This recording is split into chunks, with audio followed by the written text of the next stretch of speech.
Good morning.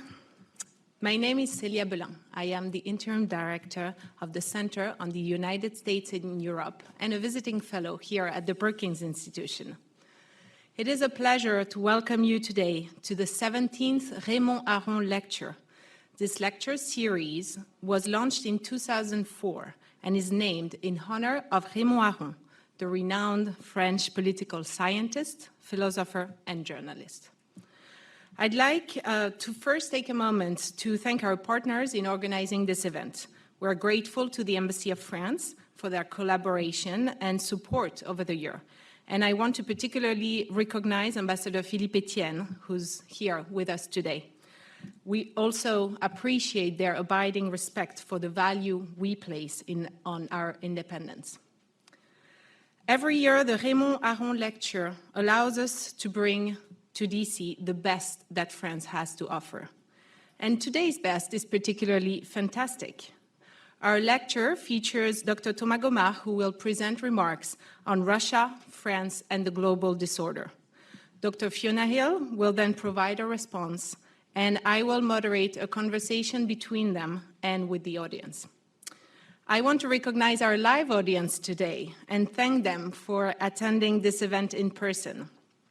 I am personally happy that we are restarting in-person lectures after 2 years of this crisis, and because we had to host the last 2 previous Raymond Aron speakers only virtually. But this event is also hybrid. A large audience is joining us through the live stream, and we would like to welcome them as well.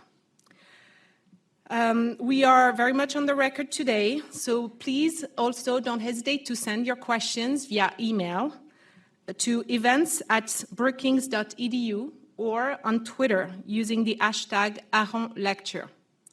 Our team will pass them on during the Q&A.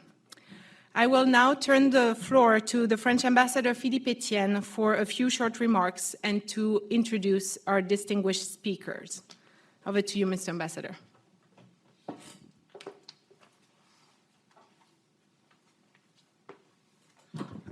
Thank you very much, Célia, and good morning, everybody. It's a pleasure for me to join you here in person, indeed. First time here since some months or years. I want to thank the Brookings for a long and fruitful collaboration and for hosting this event today, as well as everybody who helped organize it, in particular Agnieszka Bloch. Thank you very much. As Célia said, author of more than 40 books, Raymond Aron was a freethinker who engaged in philosophical debates but also addressed the most pressing political and social issues of the day. He served as a bridge between France and the United States, and the lecture series named after him are also designed to build bridges across the Atlantic. Over the years, the Raymond Aron Lecture has featured prominent French and other scholars and policymakers, and I would mention the former French Foreign Minister Hubert Védrine, as well as Thérèse Delpech, Tony Judt, Stephen Breyer, Thomas Friedman, Laurence Boone, many others. The most recent lecture actually featured our recently appointed Education Minister, Pap Ndiaye. Well done. The Raymond Aron Lecture stands as a symbol of the long-standing partnership between the Embassy and the Brookings. The Center on the United States and Europe, which is hosting today's Raymond Aron Lecture and where Célia Belin now serves as Interim Director, was originally called the Center on the United States and France. When it was founded in 1999, a French Center on the United States was established simultaneously at the French Institute of International Relations, or IFRI, the prominent French think tank directed by today's speaker, Dr. Thomas Gomart. Thank you so much for coming, Thomas. Sadly, the war between Russia and Ukraine, or the invasion of Ukraine by Russia, recently passed the 100-day mark. And it is no exaggeration to say that few events have tested the world order, our relationships, the future of our liberal democracies as strongly as this still ongoing conflict. We work continuously inside the EU and with our US allies and other partners to maintain unity in supporting as strongly as we can Ukraine on all, including military, economic, financial, humanitarian, on all fronts, and to increase the pressure, the price which Russia has to pay for this invasion. Dr. Thomas Gomart will be discussing Russia, France, and the international order or disorder, and there is no better person to address this multifaceted issue.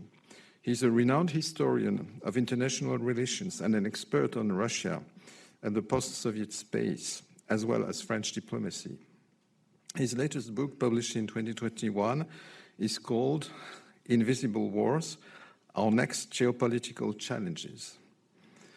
Dr. Gomart has served as IFRI's director since 2015. Before that, he was IFRI's Director of Strategic Development and the founder and director of IFRI's Russia New Independent States Center from 2004 to 2013. After Thomas has delivered his remarks, my dear friend, Fiona Hill, will join him on stage to offer a response, and they will have a conversation moderated by Célia. Dr. Hill needs little introduction given her stature and prominence in Washington's foreign policy circles. From 2017 to 2019, she served as Deputy Assistant to the President and Senior Director for European and Russian Affairs on the National Security Council. And we, together with my colleague Hugo, who is here too, had the great honor and were lucky to work together with her at that time, since we served in the Élysée. She also served as National Intelligence Officer for Russia and Eurasia at the National Intelligence Council from 2006 to 2009. Dr. Hill is currently a senior fellow at the Brookings Institution Center on the United States and Europe, and she has just authored a book that is both a groundbreaking piece of research but also a memoir called There is Nothing for You Here, Finding Opportunity in the 21st Century. Fiona is also the co-author of Mr. Putin, Operative in the Kremlin in 2015, and we look forward to her insights on the Russian leadership today. She holds a PhD in history and a master's in Soviet studies from Harvard University, as well as a master's in Russian and modern history from St. Andrews University in Scotland. So as you can understand, it's for me also the opportunity to see again very good friends. So I thank the Brookings wholeheartedly for giving me this opportunity. And without further ado, please give a warm welcome to Thomas Gomart.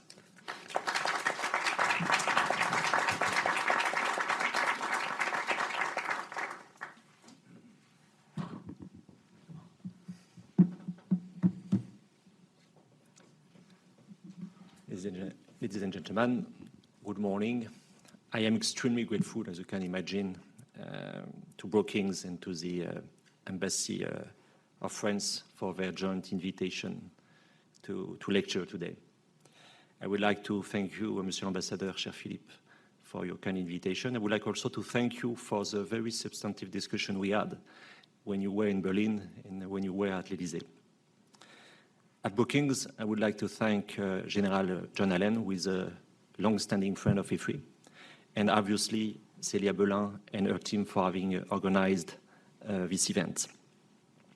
Dear Fiona, it's a real pleasure to be with you again after many years on Visio and many years where it was not possible for me to speak to you due to your position. It's not a secret to say that we met already 2 decades ago in Potsdam, and since that time, I must confess, I admire your intellectual production. So thank you very much for being with us today. Before starting this lecture, let me read a message I received yesterday from a friend of mine who is a retired US diplomat living in West France. There are some. I quote, "Russia, France, and the global disorder, Jesus Christ. You like to live dangerously. Cover your... I stop there, the quotation. As you said, Raymond Aron is a very important thinker for people dealing with international relations. I was trained as an historian, and I read Paix et guerre entre les nations during a summer time in Moscow.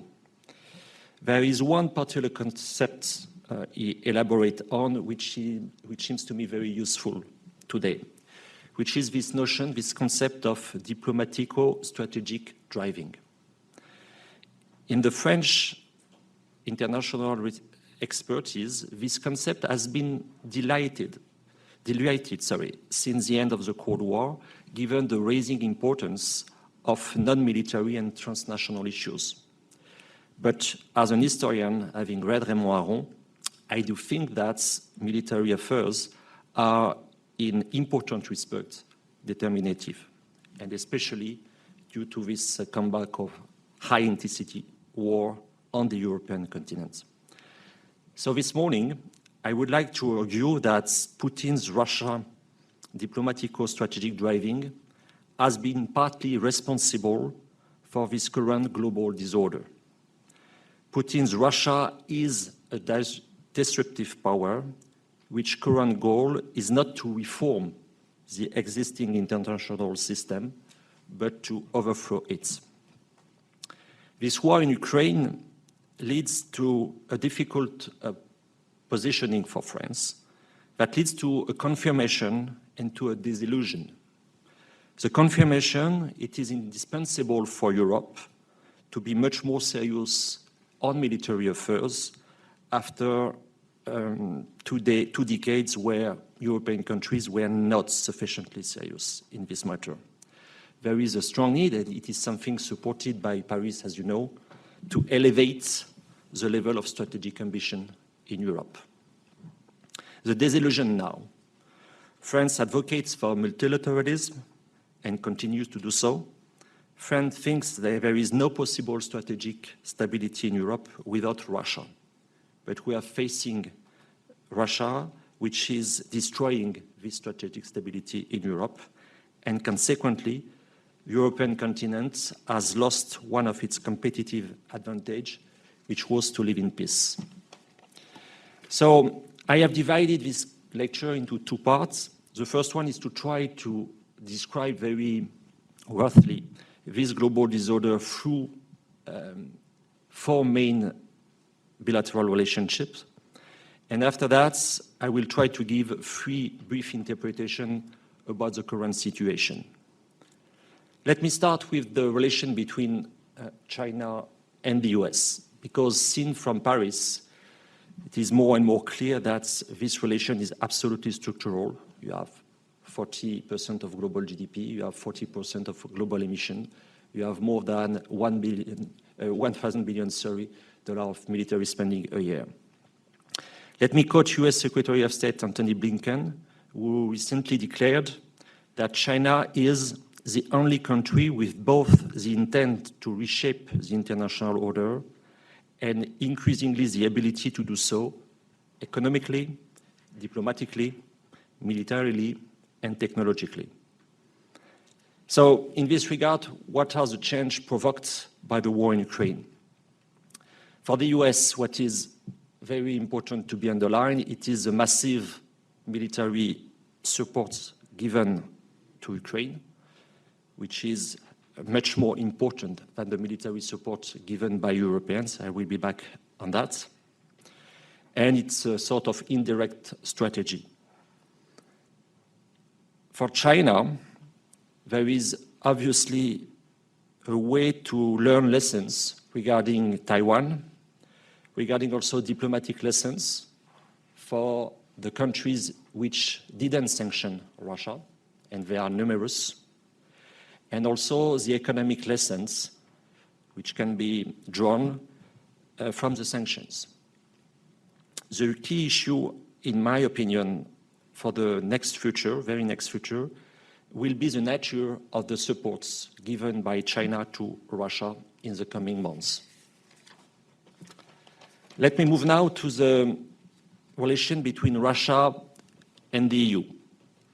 we do observe a dramatic transformation in terms of energy supplies. And we are, I think, in front of a deep energy crisis for European countries in the coming months and coming years, unfortunately. It's very important to understand that we observe a sort of reverse flow. Historically, European countries take gas from USSR, so from the East, and with this war, we'll take more gas from the East, from the West, sorry, from the US in particular, and from the South. It's a big change with dramatic consequences, especially for Germany. Let me make a few historical reminders on that, because this energy organization is deeply rooted in the transatlantic relations and had some consequences on the NATO unity and EU unity. First historical remember, Eni, the Italian oil corporation, started to import oil from the Soviet Union in 1958. During the Cuba crisis, the Kennedy administration asked Europeans not to deliver technologies to build up the so-called Druzhba pipeline, which is still operating. During the Euro missiles crisis, Washington asked European countries not to import gas coming from the Soviet Union. So it's a long story, which has completely changed with the wish of the US to establish its energy dominance and with its capability to do so, given the big development of oil, non-conventional oil and gas in the US. So we are facing an inversion of model, which is once again very tricky to deal with for European countries, because it will be costly, it will have some environmental implication, and we have to do so very quickly. Third bilateral relation to describe this global disorder, the relation between Russia and China. Let me quote two short sentences from the joint declaration made by Russia and China on 4th of February. Friendship between two states has no limits, first. Second, the sides oppose further enlargement of NATO and call on the Northern Atlantic Alliance to abandon its ideologized Cold War approach. I think that this war in Ukraine has highlighted both the resilience of the Sino-Russian partnership and also its limitation. China, as I said previously, indirectly supports Russia, but remains dependent on an open international system and needs a flexible approach to deal with it. Russia now and in the future will be much more reliant on China geopolitically and economically. Fourth, bilateral relations, the one between the US and the EU. The cohesion in supporting Ukraine is remarkable, but as I said, this military support given by the US is also demonstrating the European limitation in their military capabilities. So for Europe, it's a real challenge for the coming years. I think there are two challenging questions. The first one is for Europeans. What would have been their attitude towards Ukraine without this massive US military support? The second is for the American allies. What would have been their policy with, or what will be this policy with Donald Trump in the White House? Maybe it's a question on which Fiona will be back. So let me continue with the second part of this lecture about the three brief interpretation I would like to elaborate on. The first one is to try to define this war in Ukraine. In my opinion, this war is a colonial war under nuclear cover. And I know we fully agree with Fiona on this particular point. We should take all the time very seriously what is said by President Putin. On 8 February, during his press conference with President Macron, I quote President Putin, "Ask your readers, your audience, and the users of online resources, do you want France to fight against Russia? Because this is how it will be." I think that the nuclear dimension is very present, in this crisis, even if you have a lot of expertise explaining that everything is as it was always. I don't think so. War is at the core of Putin's regime. I have no time to list everything, but just to remind the Kursk, the Second War in Chechnya, the war in Georgia, the annexation of Crimea, the destabilization of the Donbass, the intervention in Syria, the use of proxies, Wagner Group in particular, in some countries like Mali, for instance. So since more than 1 decade, Russia is doing pretty well in terms of efficiency, limited war and hybrid warfare to transform, to overthrow, as I said initially, the international system. It started on the 24th of February, a so-called special military operation, which is in fact a state-to-state confrontation. And in my opinion, and maybe it's a point for the discussion, Russia and Ukraine have now entered a war of attrition. I was not personally surprised by the Russian aggression. I was surprised by its magnitude, and I was surprised, as many of us, I suppose, by the level of Ukrainian resistance. Second interpretation, this is not only a Euro-Atlantic issue, because Russia is not a regional power. Russia is not Serbia. A power is 2 things. It is a potential, and Russia has a portfolio of many resources, but it is, and maybe more important, a wish to act. And in fact, with Russia today, we observe a sort of acting out. It is a big change. We have a player who is absolutely ready to act to achieve its objective. As you know, Russia is very active in the Middle East, supporting strongly Assad regime, and exploited the US indecision in 2013. Russia is very active in Arctic, in North Atlantic, and more in Africa. With cheap means, it was able for Russia to make campaign of disinformation and more important, to propose securitization of regimes, as it is observed right now in Mali, for instance. In addition to these regional approaches, Russia is active in a multi-domain dimension, cyber, of course, and also spatial activities. For me, in terms of analysis, one of the turning points was a Russian strike against one of its satellites in mid-November. Third interpretation, we entered a new phase for the relation between Russia and France. As you know, it's a very deep historical relationship, which is quite often misunderstood abroad. So what is France for Russia? I think France is a nuclear power which is not really independent. France has been an investor in its economy.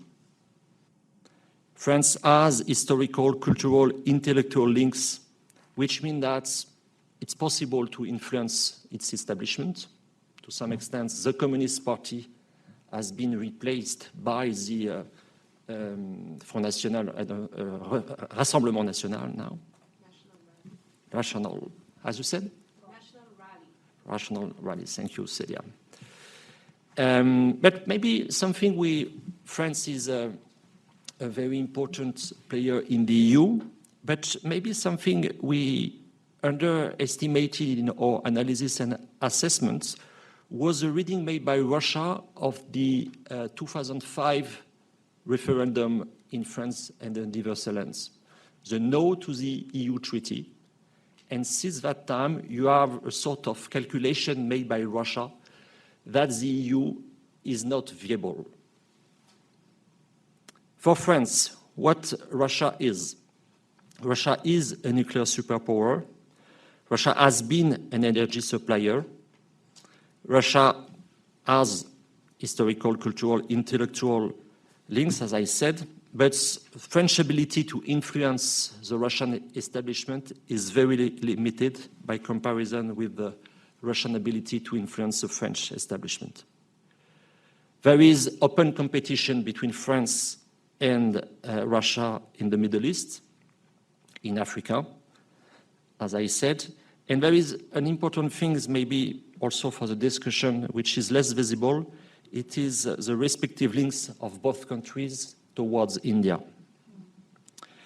So let me conclude by referring to Raymond Aron, because to prepare this lecture, I read an interview he made in 1980, when he very openly blamed the then French president for being too rational with Moscow, and for thinking that trade relations will be able to change the Soviet behavior.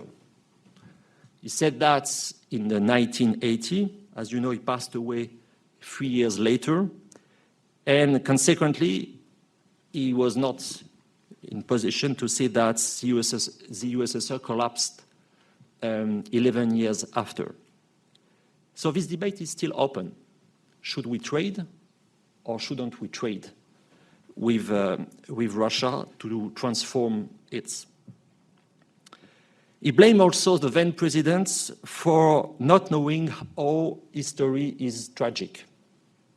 That's a great lesson we learned from Raymond Aron, this idea that history is tragic, and we are coming back to this situation.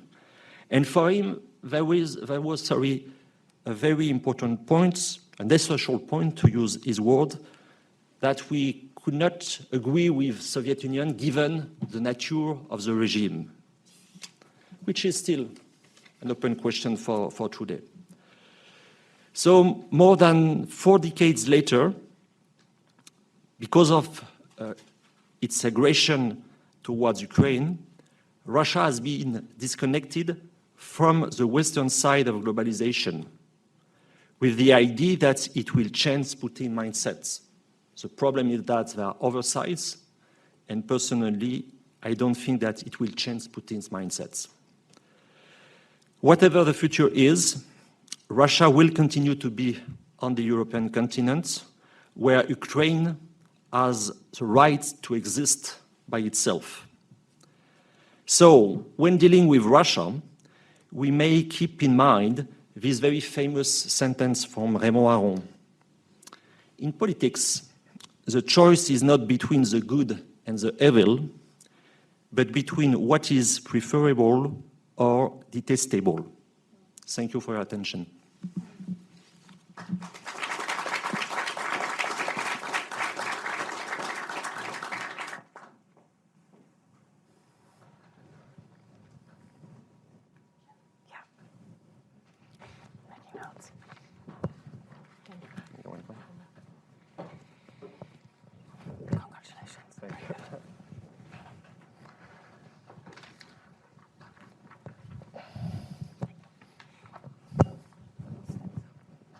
Thank you, Thomas, for your remarks today.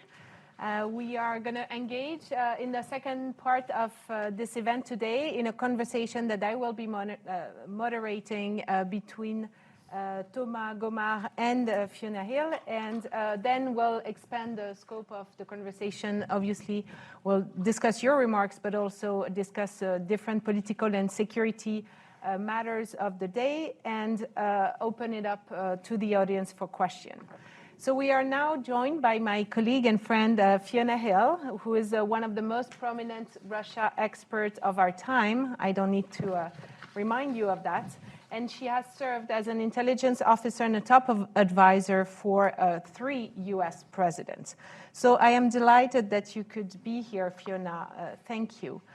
Before we start engaging in a conversation, I would like to ask you about your reactions to Thomas's remark.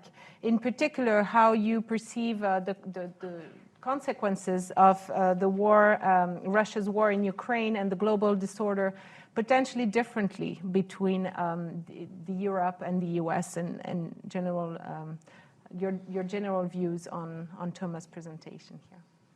Well, thank you very much, Célia, and it's very nice to actually see some people here in the audience today, as well as to everyone online, and a great honour to be here with Thomas, who, as he mentioned, I first met at a conference in Potsdam.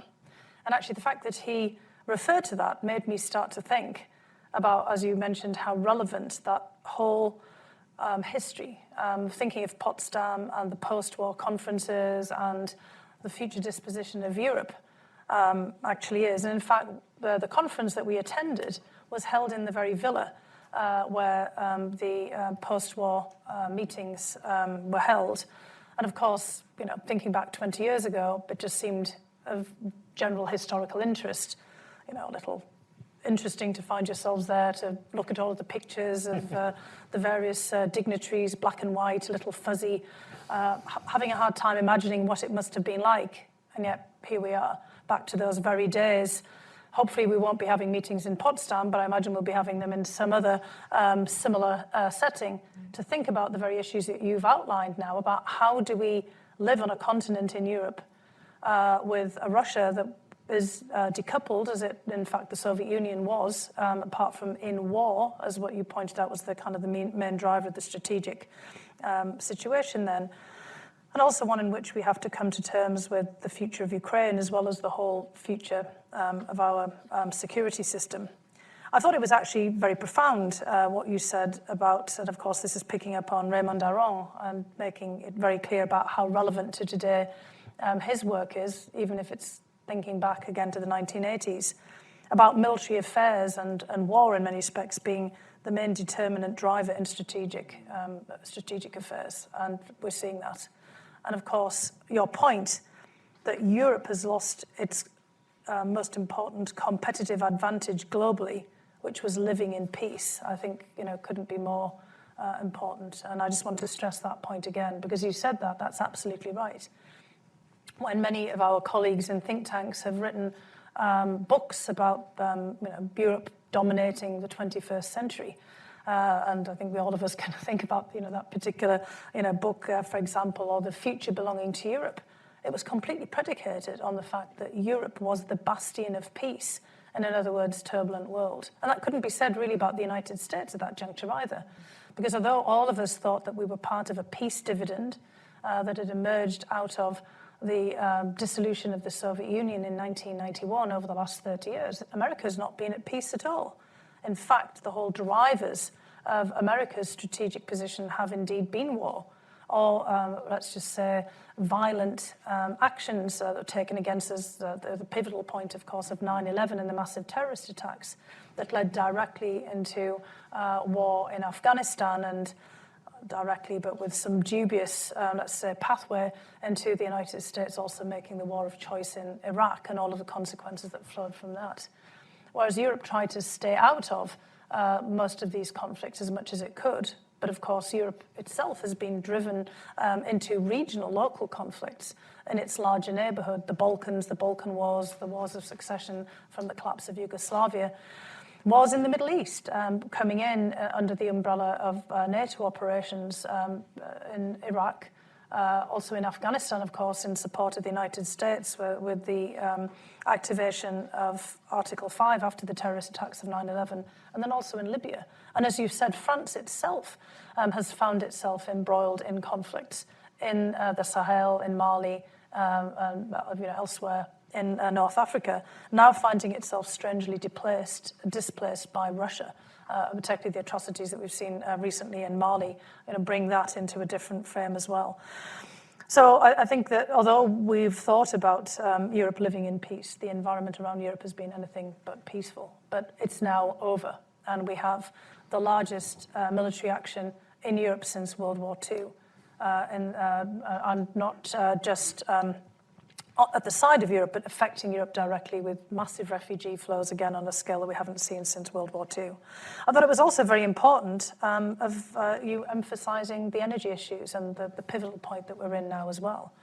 Because part of the reason Europe was so prosperous, of course, was not just living in peace or a semblance in peace, but of also living in a state of energy security, also it seemed on the outside, after the great oil shocks of the 1970s, and a rethinking of Europe's economy and its future, as you suggested, going back to the 1950s. And in fact, I myself had forgotten that it was really back in the 1950s when it was the oil pipeline of Druzhba, because we tend to think, mostly these days about gas. And that, of course, comes in much later, the pipelines from the Soviet Union, that we have, in fact, had a Europe that's been tethered or starting to tether itself to Europe, to Russia and the Soviet Union before it, and its energy supplies for decades, in fact. And that premise of, as you said, perhaps the false premise, as Raymond Aron suggested, of trade, particularly trade in energy, as leading towards a transformation in the relationship, but also leading towards mutual prosperity. Perhaps not so much thinking about that in the Soviet context back in the 50s, 60s, and 70s, but certainly in the part of Europe, that those trade ties, those closer relationships would certainly for Europe have fed into its prosperity. That is now very clearly at an end. Mm-hmm. Of course, the United States has been saying right from the very beginning that this was going to be a source of weakness and leverage. And we're now seeing the great dilemmas of that. And as you said, Germany in particular is affected. France, far less so. France, you didn't mention this so much in your presentation, but France having a much more diversified energy structure, nuclear power, civilian nuclear power being a key component. But certainly the whole diversification of Europe, having not been so firmly on the agenda as it should have been in terms of its energy supplies over the last decade, this is going to be another pivotal point moving forward. So I thought it was very apt that you moved from the military driver to then the consequences that unfold here. And I think that gives us plenty to talk about in the future. Then your major points about China and the US-European relationship. And I agree with you, too, in the way that you framed this, that I also see the China and Europe question fused together.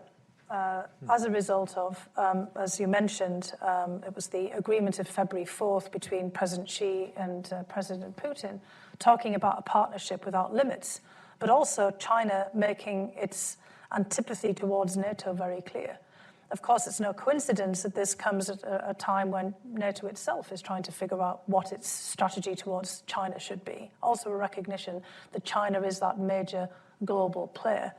But as you say as well, which again I think is an important point, that the war in Ukraine now, given the magnitude of the war, is also going to be a driver, a determinant in how China positions itself and how it sees the international order as well. So this is, as you say, not a regional conflict, not a local conflict, but one with global implications. I think that was very important for you to lay out there.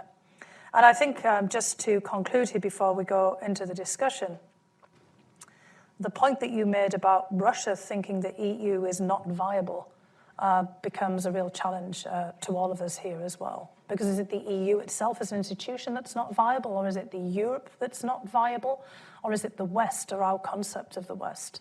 I mean, it seems to be the case in talking to colleagues who basically covered China, not just all of us who have been looking closely to Russia, that is also a question for China of is the West viable? And will this war reveal, as you're suggesting, that it may well be, weaknesses that are going to be extraordinarily hard to overcome, both in our structures, our mechanisms for maintaining our relationships, and in the very premises of the post-World War II European system and its economy. And I just want to make a point that is really reflecting on some comments from some senior Finnish colleagues who were recently in town, in the way that they've been describing their decision to take really a quite remarkable step of seeking membership in NATO. One of the motivations was their feeling that the European security mechanisms are dead. And what they meant by that was the OSCE, the Organization for the Security of Europe, that emerged out of the Helsinki Final Act in the 1970s and was seen as a mechanism of maintaining peace, not just security in Europe, after all kinds of upheavals in our relationships with the Soviet Union. And they're feeling that those mechanisms were now at an end.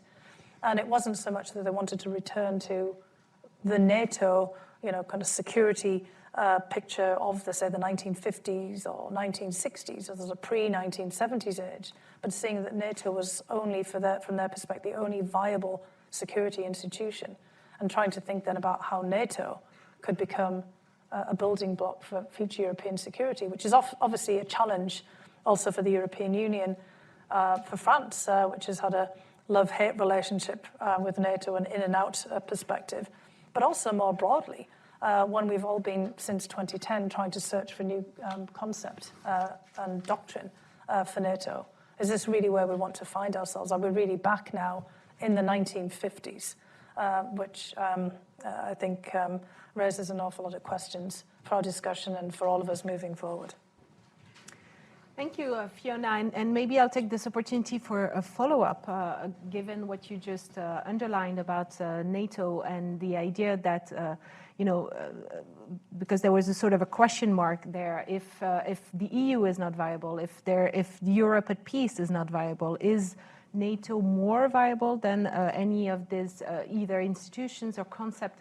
But so in general, I want to ask you whether you fundamentally think our world has changed, that this is a new world that is designed by warfare, as Thomas pointed out, that is a world of predation, of carnivores, of states that will just compete, and in which, as Thomas said, Europe's lost its competitive advantage. Do you share this assessment, and is this just for Europe, or is this globally what you think this is the lesson for of this war? Well, it's definitely the warning of this war, because I completely agree with Thomas that war has been the core of Putin's regime. I mean, I've personally thought that, and I think many of my colleagues who have been studying Russia have come to that conclusion a long time ago. I mean, as you pointed out, Thomas, Putin's presidency began with the second war in Chechnya.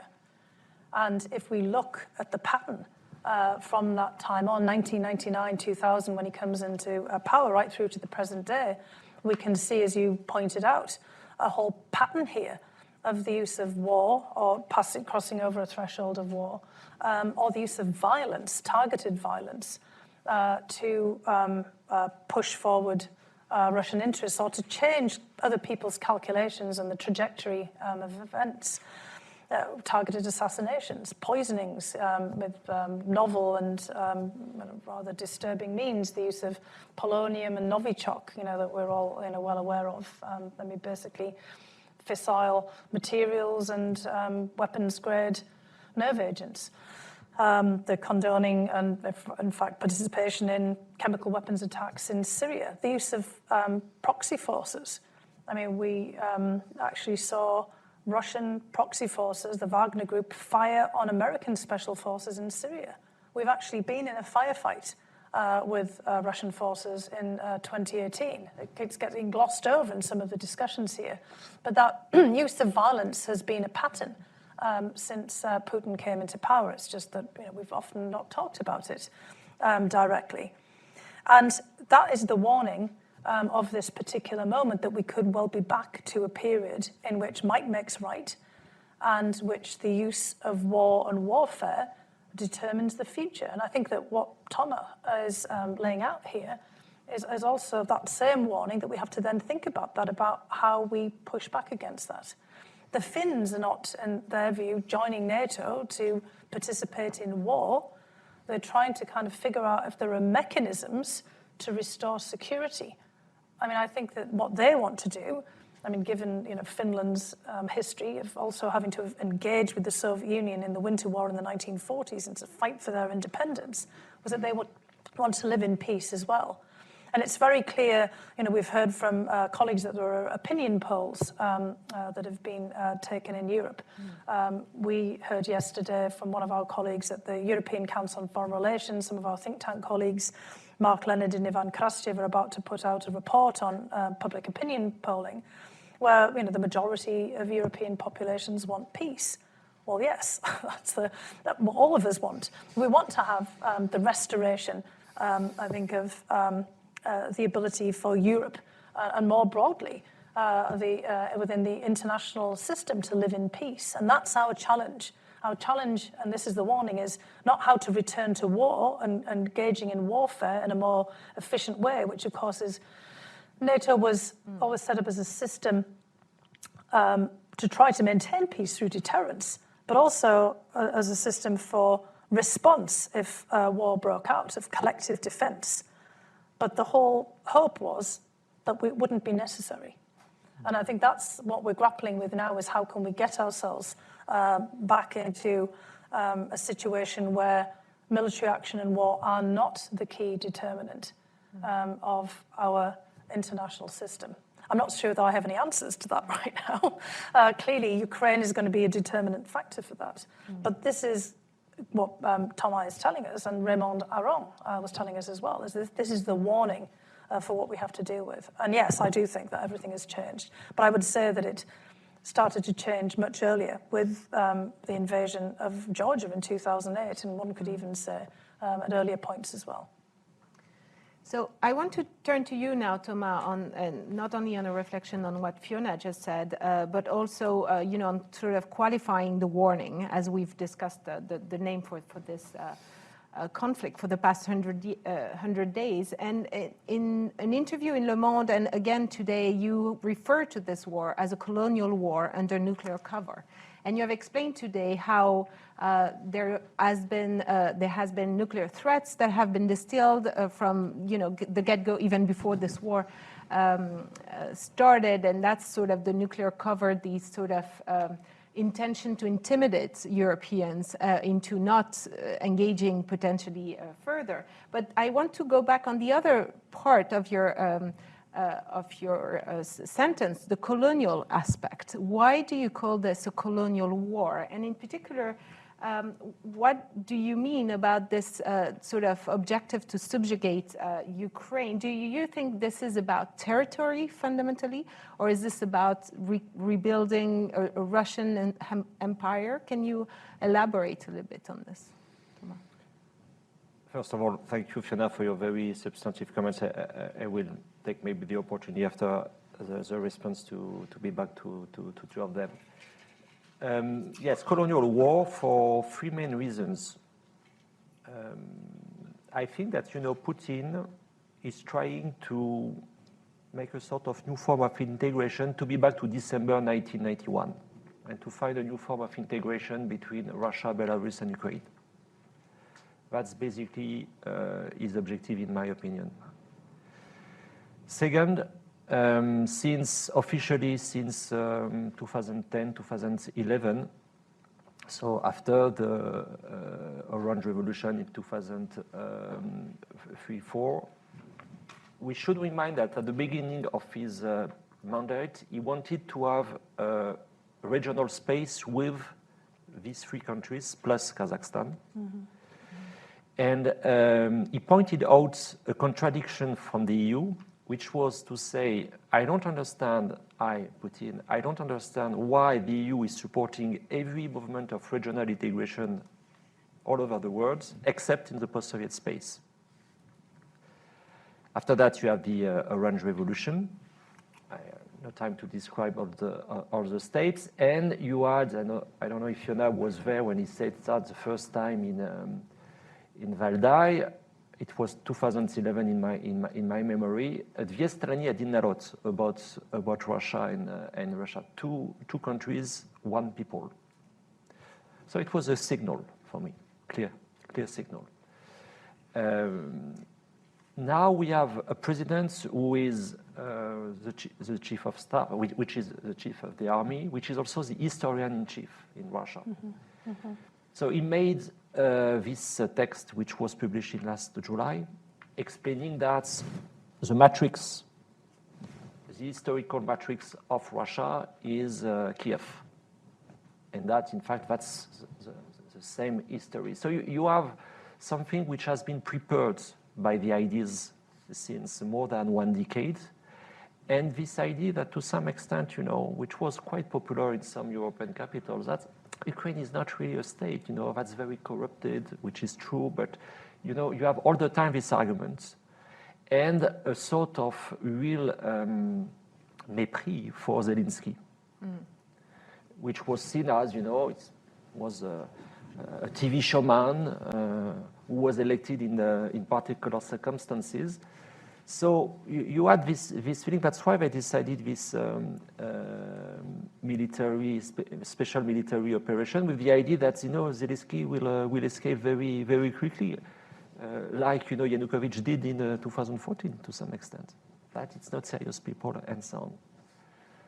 And that's related, I think, to this vision of Ukraine as it's not really a country for the Russians. I mean, the independence in 1991 was never accepted to some extent by Moscow. And I use this term colonial, and I had many reactions to this interview in Le Monde, because it's also a way for me to explain, to, for instance, African colleagues what is happening right now. It's also an argument towards the left political forces in Europe, especially in France, who support more or less openly Russia. It's a colonial behavior, and we should remember also the 2 keywords used by Putin February 2004, demilitarization and denazification. The state religion in Russia is the memory of the Second World War. So, and everything is to some extent acceptable, I mean, in the behavior of the Russian army because it was victorious in 1945. That's basically I would say, the ideological orientation. And for Ukraine, that's absolutely a crazy situation. Imagine this country, which was a field of affrontment between Nazi and Soviets, which suffered from many losses, and 30 years after the collapse of the USSR, once again, the Russian military violence. It's completely crazy to some extent, and with a level of casualties which is very high. So yes, it's a colonial war, and to some extent it was made possible because there was the nuclear cover. Because the idea was to dominate, and to some extent I think Putin continued to dominate the escalation. So now there is all the debate, the nuclear debate, I would say, on which we could come back. But personally, I take it very seriously since the beginning. Thank you. It's quite striking that you would mention that it's also a way, using this term, and you've explained it very clearly, but it's also a way to address other countries, other partners in Africa and elsewhere. And I want to turn to you, Fiona, on this front.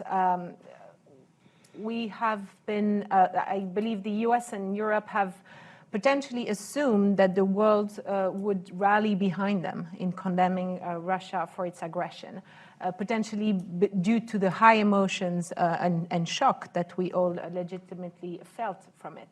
And yet, many countries abstained or voted against UN resolutions to condemn Russia.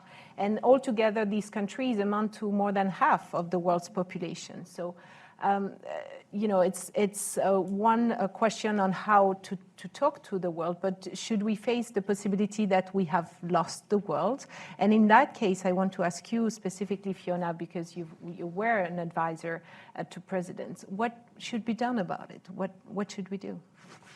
Well, I think, again, this is another warning. of what might happen. I don't think that we've lost the world at this particular juncture, but it's a pretty hard sell, let's put it that way. However, we also have to put it in context. When we look at UN resolutions that were put into place to try to condemn the annexation of Crimea back in 2014, there were, I think perhaps Ambassador Étienne and Hugo could correct me if I'm wrong, but I think it was about 100 countries back in 2014. I mean, you've had your experience there in the United Nations. It was very hard to get countries to condemn the annexation of Crimea because many saw that as justified. There was also, as Thomas says, about the casual references of Ukraine not being a real country, it seemed to be a generally shared perception that Crimea belonged to Russia. The Russians were basically talking about the illegal transfer of Crimea in the Soviet period from the administrative jurisdiction of the Russian Federation that wasn't in line with the constitution of the Soviet Union going back to, I think it was like 1939, and this 1954. It was all kind of technical about these administrative changes, but the perception being it's the home of the Black Sea Fleet, most people speak Russian, that somehow this is a piece of territory that got away. So a lot of people talked themselves into thinking that this was somehow acceptable, but also the final act, that Putin and Russia were not going to go any further than this. But if you'd actually listened very carefully to what Putin had to say in March of 2014, during his annexation speech, it was very clear that this was not the final act at all. And in fact, as Thomas very aptly said, the idea of Putin as historian-in-chief, he was creating, I think that's a really great image there, a much larger sense of grievance and of, in fact, goals and ambitions. I think it's very important what you said as well about the state religion of Russia becoming the glorification of World War II. I think that's spot on. And Crimea, of course, for Russia played an important role in that regard. And for Putin personally, when he has shown up in the Victory Day parades of May 9th, they've kind of created over the last several years this procession of people carrying photographs of their family members who either perished or fought in World War II.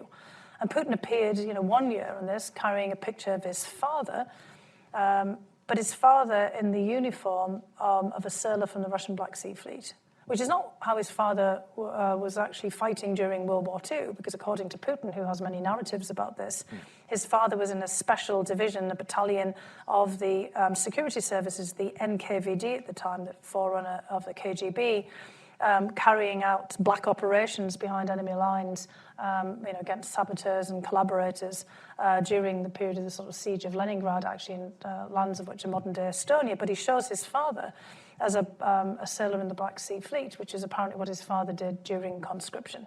In any case, this is all this kind of image-making and myth-making that Putin even prefigures in the March 2014 speech here. So when people, basically convinced themselves that this was the high point, the furthest extent of the ambitions or the desire to play with history, it came as a huge shock then for the invasion of Ukraine in February. And then we do see a change in the United Nations. We have 140 plus countries that actually then vote in favor of the resolution. And there's not so much strong arming that is necessary, but as you say, there are a lot of countries that abstain. And a handful that actually vote against the resolution, those being very close to Russia. And part of it is because then of the Russian narrative. And this is what we have to, it's where you're talking about messaging, where we have to really kind of think, as Thomas is talking about, how we engage with colleagues in Africa and elsewhere about what this is. Because Putin has said that this is a war with the West. This is a war with the United States. This is a proxy conflict. This is just like the Cold War. This is like Vietnam. This is like Korea. And in fact, even before the war broke out with Ukraine, before the invasion, Putin was going around telling the rest of the world that, this was basically like Korea, and that, the United States was trying to engage in a proxy conflict with Ukraine. I myself, from my time in government, and this will get me to the answer to the last part of the question that you posed to me, when I was at the National Security Council, when we were having all of the crisis with Venezuela, after Nicolas Maduro effected a self-coup to stay in place, and we had an international coalition of countries trying to push Maduro to step aside in favor of a transitional government. The Russians sent in 100 specialists on a plane from the usual paramilitaries and other military services, military intelligence, to help Maduro prop himself up and to avert what they thought was going to be some kind of US intervention. And then, behind the scenes, and remember, this is long before the invasion, they started to posit a deal on Ukraine. This was sort of telegraphed in the usual way through think tanks and through newspaper articles. It wasn't done directly from the Russian Foreign Ministry, but sort of suggesting that, in the spirit of the Monroe Doctrine in the United States, if we were in their backyard in Ukraine, now they were in our backyard in Venezuela, and perhaps we could do a swap. We pull out of Ukraine, which we weren't in Ukraine, and they pull out of Venezuela. And I actually had to be sent in April of 2019 to have a discussion about this, and just to make it made very clear that this wasn't going to happen. So this gets into this kind of larger point of the way that this has been manipulated in the narrative. That Putin's also, in telling the rest of the world, and look, he has a point here, particularly, I would say, from the French perspective, that this is no different from the US invasion of Iraq. So the United States has a messaging problem, because Putin is basically saying, and he knows that this resonates with France, where there was a huge pushback against the US intervention in Iraq. In 2003, we're talking about, not when the US was part of an international coalition in 1990 to help push Iraq out of Kuwait. I mean, there were 1 million people on the streets of London in protest also at the Iraq invasion. Putin is pushing back. What about what the United States has done? Or in Africa, what about France has done? Or what about Britain has done? This and trying to revise also the idea of the Soviet Union being at the forefront of the non-aligned liberation movements in Africa and other places during the Soviet period. So Putin is trying to refute the idea that this is just a blatant colonial post-imperial land grab, which it evidently is when one looks at the history and the manipulation of history, and Putin's own articulation of what he's doing and why he's doing it. The fact that Ukrainians and Belarusians are not Ukrainians and Belarusians, but they're Russians. Around the time of the invasion, I think it was Konstantin Zatulin, one of the members of the Russian Duma, was putting a bill through the Russian parliament, basically to declare Ukrainians and Belarusians Russians. I mean, basically denying them, having any kind of independent identity, let alone statehood and agency. And I often say, in the same kind of messaging, that this is very similar to what the Brits did back in 1812, trying to bring the United States back into the fold. And also, if the United Kingdom invaded Ireland to try to kind of reverse Ireland's independence because of disputes over the future status of Northern Ireland. And that does get people's attention, because then you're actually starting to explain something very similar. Putin is going back into history.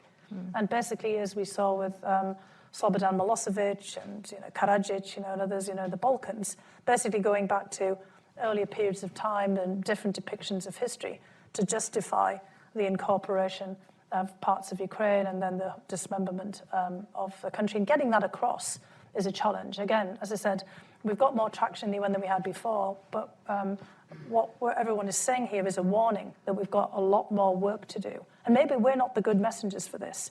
Maybe other countries are, the Canadians, the Finns, the Swedes, others who are saying this is a changing, event for them, a geopolitically and life-changing event for them as well. Maybe others need to go out there to engage on this.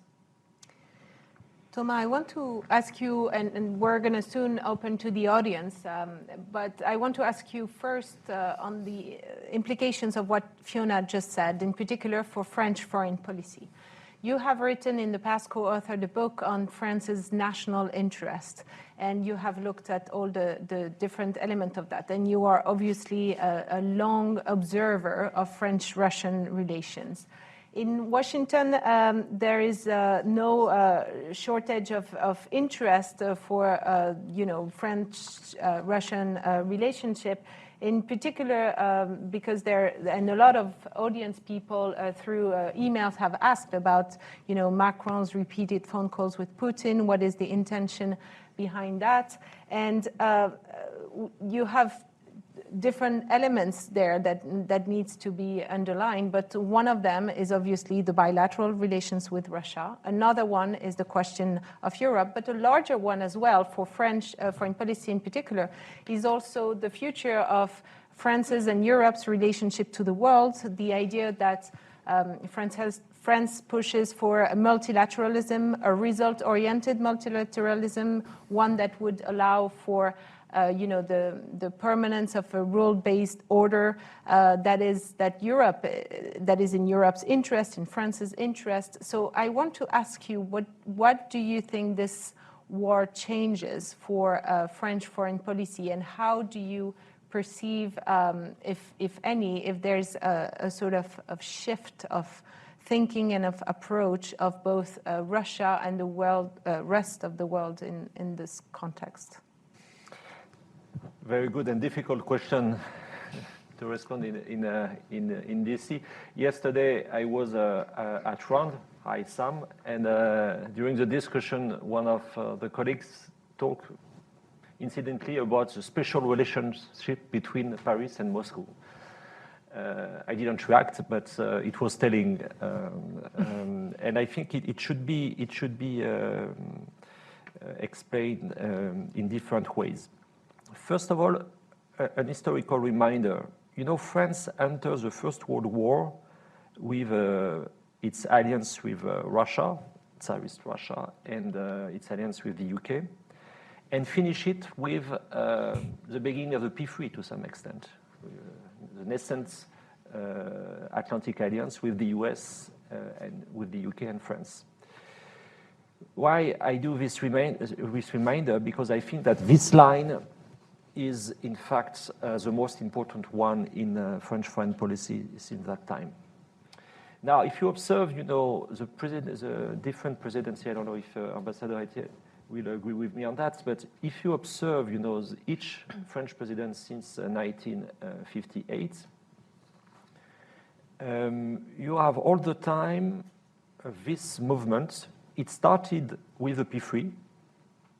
It's continuing with the Franco-German relation, and there is a sort of attempt towards Moscow.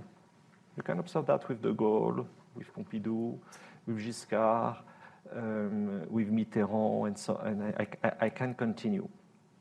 So it's also part. This misreading, in my opinion, is also part of the reading we have of the de Gaulle heritage in our foreign policy. And on that, I think we should remind, the French position during all the deep strategic crises, Berlin crisis, Cuba crisis. I could elaborate, but as soon as there is a deep strategic crisis, or the Euro missiles crisis with President Mitterrand, there is absolutely no doubt about how France is positioning. And I think it's still the case today with the war in Ukraine. Having said that, you have also, as you rightly remind, this basic idea that Moscow is in Europe. And whatever we want to construct, I mean, there is Moscow. It's a basic fact to some extent. So you have also this tradition of try to have to develop links with the debate which is coming again. Should we trade? Is it the right way to interact with Soviet Union in the past, Russia, to trade, to change the behavior? And the answer was a big yes, after 1991, which was not only a big yes, only for France. Have a look about, the German investments, the Italian ones, and so on. Or should we consider that there is something imminent to some extent to Russia, which make this dialogue impossible? I don't think so, personally. It's impossible. I think it is partly due to the evolution of Putin's regime. And on that, maybe we should try to understand this bifurcation, because we are very focused on Putin for obvious reasons. But for me, the turning point is before him. For me, the real turning point, it's 1993, with the repression of the parliament. Yeah. In fact, we accepted with this repression that we accepted, another way to put it. Russia decided to have no counter-institutional power. Only the presidency, which was very weak at that time with Yeltsin and so on. But the real turning point is there, according to me. So after that, you have the first war in Chechnya. Yep. Russia was defeated. At that time, we were preparing, this agreement between Russia and NATO. We invited, especially President Chirac was very active with Helmut Kohl. We invited Russia in the G7 to become the G8. So that's why all the stuff about, humiliation is absolutely nonsense, according to me. And we had Putin with now two readings, in fact. You have the reading of those who think that we missed many opportunities and many bifurcation. For instance, the statement into the German parliament, the new attempt for having a structural agreement between NATO and Russia in 2005, for instance. All the stuff, for the EU-Russia relations, we had a regular summit, if you remember. So you have this reading, or the reading which is prevalent for obvious reason today, which is no, war is at the core. In fact, since the beginning, he does want to use limited war to fear and to reestablish a sort of neo-imperialism. Let me turn to the audience for questions. And there's mic going around. So I'll go Bill and Lucien. Let's take two at a time. There's already many hands. Please introduce yourself. Bill Drosiak, I'm a Global Europe Fellow at the Wilson Center. President Macron has justified the 100 hours of conversation he's had in recent months with Vladimir Putin in the belief that everything must be done to confront Putin with the blunt reality of the atrocities in Ukraine, and also to try and bring Russia back toward the West. My question to both Fiona and Thomas is, do you think that Russia has, and beyond Putin, the country is now in the firm belief that it must consolidate this alliance with China, and particularly now that the Biden administration has posed the challenge of democracies versus autocracies? And if that is the case, should we in the West be focusing more of our policy in trying to split this alliance and try to reconcile or come back to a more positive relationship with China, either through making them recognize the sanctity of international borders, which has always been a precept of Chinese policy, and also lifting tariffs and getting the trade relationship back on track. I'd be interested in, I hear that from a lot of European friends, that this is what they would like to do, but I'm curious to hear your reactions as well. Thank you. Hi, Lucien Kim, also with the Wilson Center, Ken Institute. Great to see you, Thomas. I'd just like to maybe follow up on Bill's question, because I noticed you didn't mention the name Macron once in your talk. I know you were talking about the big picture, but he also tried to use his personal relationship with Putin. Even before the current crisis, he went to St. Petersburg to the Economic Forum when he became president, even though he knew the efforts the Kremlin had taken to get his opponent elected in the presidential election. I'm just interested in your evaluation specifically about Macron's approach. Because from here and from other places, it looks naive. And another question I just wanted to ask you, since you're here, and something that's been kind of bothering me since the beginning of this new phase of the war, and something I've been thinking about, and I'm interested in your French perspective, and especially because you mentioned that Russia's war is neo-colonial, or is an attempt at establishing an empire. From a French perspective, how similar is what's going on in Ukraine to the Algerian war? I know you could probably write a PhD dissertation on it, but somehow the idea that Algeria was also a part of France, that France was unable to lose. But I realize that's opening a new can of worms. Yeah. Tough questions. Please go ahead. Maybe because Thomas has a lot, maybe Fiona first, and Thomas can wrap up on both questions.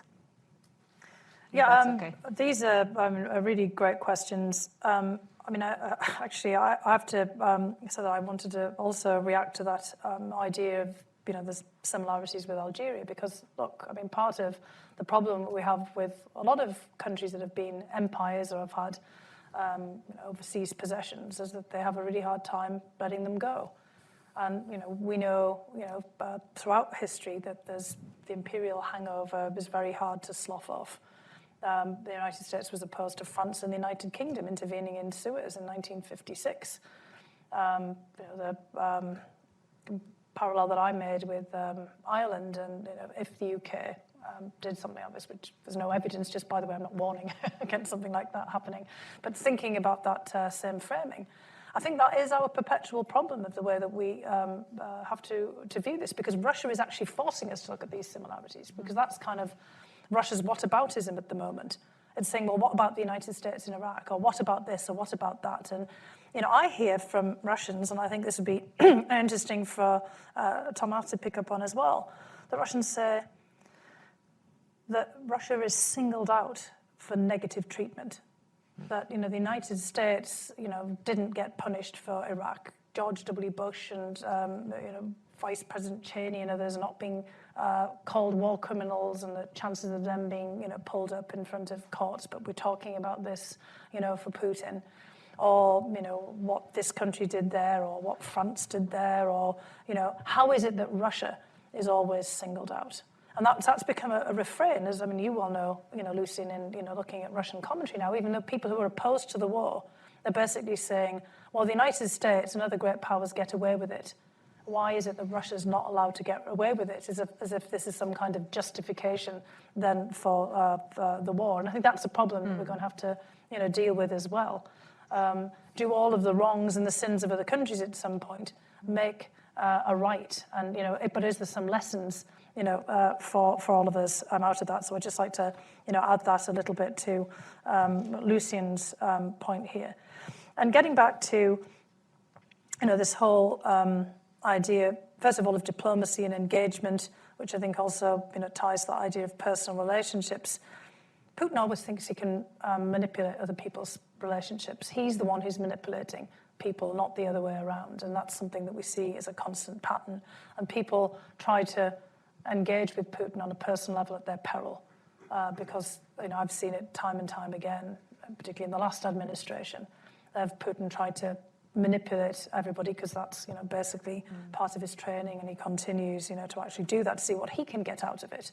And that's the downside risk of engaging in all those hours of conversation, is that yes, you might be able to get some messaging through to Putin. I think it's very important to do that, but he's also trying to gauge from that about what your limits are and what it is that you're worried about, and kind of what you're desperate to avoid, and trying to think about how he can use that later. So I just hope that in those 100 hours of conversation, our colleagues at the Élysée were taking very careful notes and, kind of passing what Putin was saying, not what it was just that President Macron was saying, and what we can then, think about our other, kind of broader messaging. Because he does also telegraph, quite a lot of information in these conversations. And I think on Russia and China, we don't have a China colleague up here, so I think we kind of have to step forward and speak about this with some considerable humility here. But what I and others hear from our Chinese colleagues is twofold. First of all, for Russia, it's extraordinarily important to have the relationship with China. That was a very important pronouncement on the part of Xi for Putin on the eve of the war. He'd already made the decision clearly by February 4th to go ahead with an invasion of Ukraine in some form, whether it was the full-on all the way to Kiev or whatever else it was. He definitely made a decision to invade, and he was basically getting a green light from Xi. He got a partnership without limits. He got a pushback, a rebuff of NATO, which of course he'd already made that a clear part of the confrontation in December when the Finnish Ministry of Foreign Affairs of Russia issued those documents asking for kind of NATO to basically pull back and the United States to be pulling back out of Europe as a condition for not doing anything on the Ukraine front. And he also was able to pull troops away from the borders with China in the Russian Far East. And I mean, in fact, what's been notable is that Russia pulled forces away, not just from Russian Far East, but also the borders with Finland and, you know, with other countries as well. I mean, I heard that the 201st Motorized Division in Tajikistan on the border with Afghanistan, which was supposed to be, you know, helping maintain security there, has also been pulled, you know, into the conflict in Ukraine. So Putin was able to throw every resource at the war in Ukraine, also showing, you know, kind of how important this is to Russia. And clearly, in the way that, again, some of my colleagues who are China experts have articulated it, that she does see Ukraine to Russia as Taiwan is to China, in the sense that this is so important for the kind of future perspective of the way that they think about China and the way that Putin has said that he thinks about Russia, as Thomas already said, of wanting to have Russia, Belarus, and Ukraine, and originally also parts of northern Kazakhstan together in a shared space. And the two countries, one people, which is exactly what is said in the Chinese context as well. So I think, you know, picking up on all of this as well, that we should also, I agree, we'll be thinking very carefully about how we handle this with China. And is there a way of talking to China precisely about the issues that you raise, and as you said, of the Europeans raise about a return to emphasizing of territory and sovereignty? I mean, again, getting back to the way that you framed one of the questions before, there's a very strong warning here that we have a lot to lose because of this fusion of Russia and China together. China's become part of European security now. You can't silo off Europe and Asia. And we're going to have a 360-degree perspective now on European security and on transatlantic relations. And I think that gives us, or should give us, a lot of pause on how we proceed further with China. I mean, I don't have particular answers, but I think that the way that you laid out that question is what we need to be thinking about here. We need to be thinking very carefully about the consequences here, because China's clearly taking a lot of lessons away from what's happening in Ukraine, but they may not be the lessons that we want them to take away. Thank you for your question on President Macron. I will try to respond by personal experience and also to be back about this notion of humiliation, because I know that it's created a lot of buzz, you know, one of his recent interviews.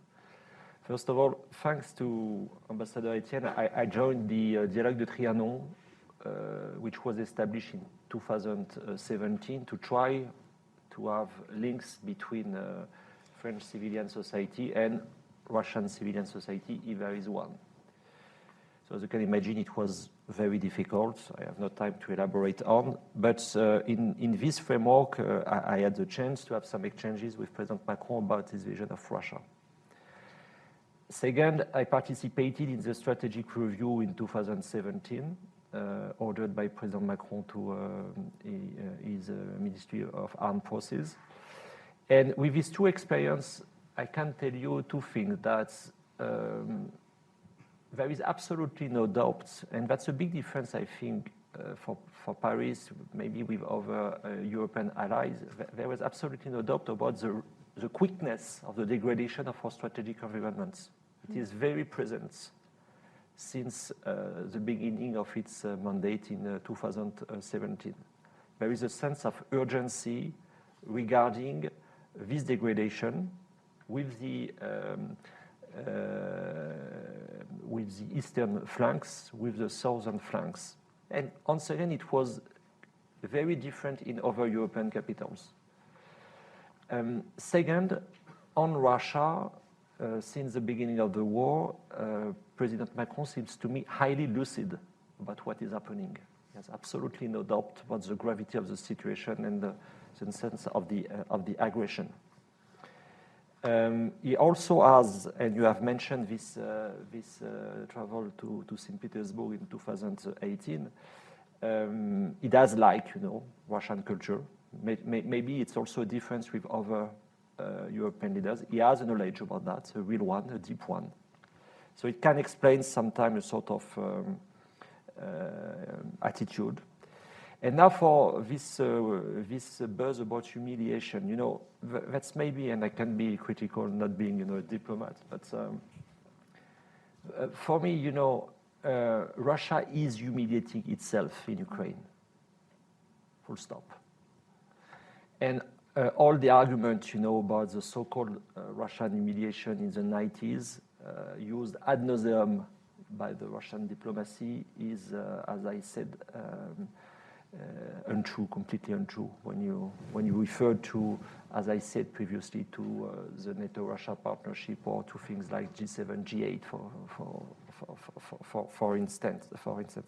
So I can understand why it's created, you know, deep emotions in some European capitals, in Baltic states, in Poland. I can perfectly well understand. In Ukraine, of course. And the thing is, it's blurring, I think, unfortunately, the real strategic positioning, which is to support Ukraine against the Russian aggression. Mm-hmm. Now, the question on the relation between Russia and China, it's a way also to respond to a point made previously by Fiona. When you observe the country which abstain or which did not sanction Russia, there is a very important grouping, which is the Shanghai Cooperation Organization. Mm-hmm. And I refer to that because when you read carefully the 4th February joint statements, there is this notion of an Eurasian continent, which is referring to all geopolitical debates on which I'm pretty clear for Russia, on which I am completely unable to speak for China. But what is also important in this regard, it is the paragraph mentioning India, and I think that's something on which we should think jointly, you know, between Europeans and Americans, because for me it's a reference to what was attempt by Evgeny Primakov to have this triangle between Delhi, Beijing and Moscow. We know that we understand that India is quite uncomfortable, and as I said in my presentation, it's partly due to its needs for the Russian weaponry. And it's obvious, it's also very important to observe the evolution of India in this context regarding, you know, the attempt of the US and partly from France also in completely different manners, obviously, to develop an Indo-Pacific strategy. So for me, this notion of first of Eurasian continent should be researched more seriously, because it's also a question about what sort of framework for future discussion. And second, one of the big issues of the relation between China and Russia is the future of this triangle with India. Mm-hmm. I'm afraid we are out of time, and apologies to the audience members who were hoping to throw in a last questions, but there was so much to talk about, and I couldn't help myself asking all of these many questions. I want to thank you both, Thomas Gomart and Fiona Hill, for joining us today for this wonderful lecture. Thank you to our audience for showing up in person. That made this whole exercise so much better for this. And we shall see each other for the 18th Raymond Aron Lecture in one form or another on one side or the other of the Atlantic. So thank you very much for coming today. Thank you both. We're adjourned. Thank you so much. Thanks for watching. Be sure to like and subscribe for more videos from Brookings.